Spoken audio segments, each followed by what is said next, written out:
l'autorité publique. Because we have to think about how we will present our case. Parce qu'il faut que je réfléchisse à comment on présenterait mes... But what's very important to me is that after months and months of filming the GMS workers, Ce qui est très important pour moi, c'est qu'après des mois que je filme les GMS and being threatened many times in different ways et d'avoir été by the authorities, menacé de nombreuses fois, I developed a relationship with the workers and the story. j'ai une relation forte avec les salariés de GMS et leur histoire. And this relationship I have with them and the story and with creativity Et cette relation, cette histoire que j'ai avec eux et avec ma créativité, has a huge bearing on what happened here in Getty on September 20th. et en fait c'est une des raisons qui fait qu'il s'est passé ce qui s'est passé le 20 septembre à la préfecture de Guéret. I am not a journalist. Je ne suis pas un journaliste, I am a film director, je suis un réalisateur and it's very important that people are allowed to express et themselves c'est très important que les gens s'expriment haut et fort because this is the first measure of democracy. parce que c'est la première loi de la démocratie de s'exprimer. Merci beaucoup for coming here. Merci d'être supporting venu me. et de Merci, Live. Thank you.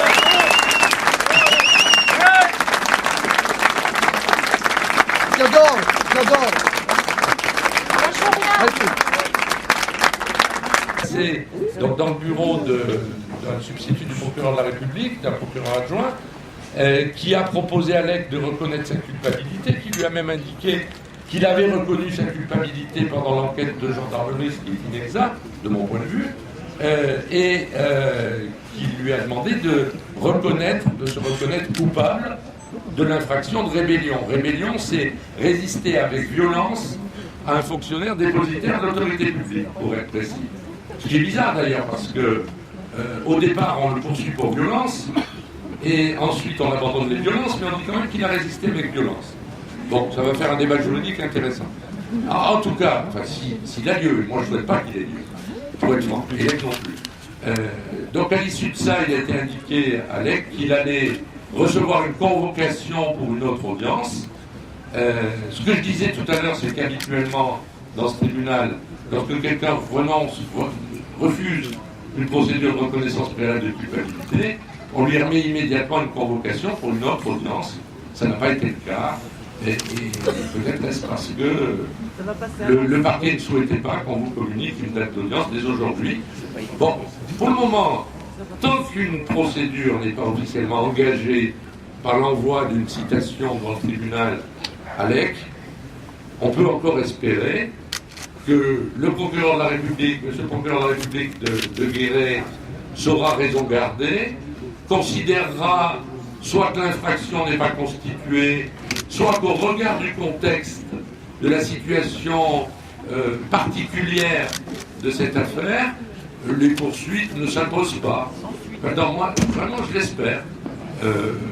Je ne désespère pas, je ne sais pas si m'entend, mais peut-être, je ne désespère pas qu'à un moment donné, et ça serait pas reculer, ça serait simplement dire, moi, procureur de la République, j'ai la responsabilité de l'action publique, je peux par opportunité, tout en considérant que l'infraction est constituée, classer le dossier. En tout cas, c'est notre espoir, parce que son souhait à lui, je crois que c'est clair, c'est de continuer à faire son film, à monter son film et à travailler. Le tracas d'une procédure qu'on assumera si nécessaire, il n'en a pas envie. Notre premier objectif aujourd'hui, c'était de dire à M. le procureur de la République, écoutez, soyez raisonnable, classez sans suite le dossier, et ne serait-ce que par opportunité. Ça ne serait pas pour autant reconnaître que reculer. C'est de dire l'opportunité des poursuites, qui est un choix qui m'incombe à moi, procureur de la République, ne s'applique pas, s'applique au cas présent, et au bout du compte, par souci d'apaisement, j'arrête tout. Mais j'ai pas l'impression que ça entraîne le chemin, et je pense que s'il doit y avoir une audience, on l'assumera. Mais encore une fois, c'est pas notre volonté. C'est pas notre volonté, mais soyez sans crainte que si une audience a lieu, ça sera à la fois d'abord une audience où on discutera pied à pied sur les faits, en faisant entendre des témoins, en utilisant les vidéos dont on dispose, en montrant comment les policiers, à un moment ou à un autre, avaient quelque part Lec dans le collimateur parce qu'il lui reprochait de trop filmer et de trop filmer les forces de l'ordre, risque enfin, c'est un peu ce qui, à mon avis, détermine les poursuites qui ont été engagées.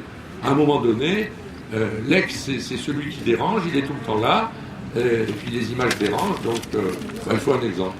Voilà. Donc moi j'espère, pour résumer, que les poursuites n'auront pas lieu. Je l'espère, et vraiment je le demande expressément à M. le procureur de la République, ne serait-ce que pour des raisons d'opportunité, et puis à défaut, on assumera une audience. Et ça ne sera pas une petite audience, parce qu'il y aura des témoins, et puis des vidéos, et puis des journalistes qui témoigneront de ce que c'est pour eux la liberté de la presse aujourd'hui. Enfin, mais regardez ce qui se passe aujourd'hui dans la presse. Tous les journaux font état des difficultés que rencontrent les journalistes suisses qui ont été arrêtés à la frontière parce qu'ils accompagnaient un groupe de mineurs isolés et menacés de poursuites pour aide au séjour des étrangers. Les plaintes déposées contre Le Monde et contre l'IB pour avoir divulgué les avant-projets d'ordonnance Macron sur la loi travail, Le Monde pour avoir diffusé patrimoine. Aujourd'hui non, ça c'est le patrimoine, c'est autre chose. On a supprimé les pubs, c'est encore mieux. Mais pour avoir diffusé le projet de réforme de l'audiovisuel public, je veux dire, la presse, si elle n'est pas aux ordres et si elle ne rentre pas dans le scénario qui a été déterminé par le président de la République, elle dérange, il faut la faire taire. Alors certes, l'ERC n'a pas sa carte de journaliste, mais c'est quand même un reporter d'images, et c'est ces images-là que peut-être on ne voulait plus voir. Voilà pourquoi, ce jour-là, le jour des faits, on s'en est pris d'abord aux porteurs de caméras et aux journalistes. C'est cela, lorsqu'il y a une occupation et une évacuation, qu'on évacue en premier, ça n'est pas admissible. Parce qu'eux n'occupent pas, eux font leur travail et leur métier. Et qu'on leur laisse faire leur métier jusqu'au bout, et laisser faire leur métier jusqu'au bout, c'est prendre les images des salariés de GMS portés par 4 gendarmes mobiles évacués manu militari, en gros, de démontrer que celui qui a dit aux salariés de GMS qu'il n'était pas le Père Noël était en réalité le Père Fouettard.